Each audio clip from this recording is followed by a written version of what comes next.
तू कलम खुद लिख ले अपनी कहानी, किस्मत की लकीरें छोड़ दे, तेरी भूख से बदले रोज ये, झूठी पड़ जाए ये दुनिया सारी।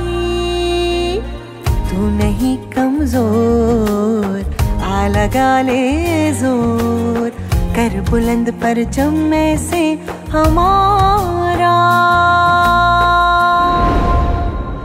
के देखे दुनिया तेरी हिम्मत ऐसी, जुस्तजू तेरी नाजुक कह के वार करे जो, तोड़ दे उंगली रस्में सारी तोड़ के आए, अब सुने मन की मिट्टी की गुड़िया ना समझे अब हमें कोई एहसास,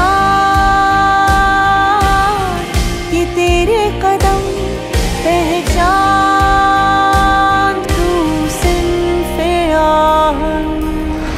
तो मैं आप सबको दावत देती हूँ कि आप लोग आए और PMLN का हिस्सा बने, क्योंकि कहा जाता है कि औरतों के लिए सियासत ठीक नहीं है।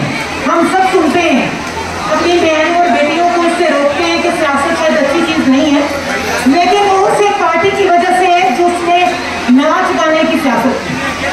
हमारी पार्टी ने हम बेटियों को भी इतनी इज्जत दी है। दुनिया बोले जो भी हमको है साथ रब हर कदम, तू नहीं कमजोर, आ लगा ले जोर, कर बुलंद परचम में से हमारा।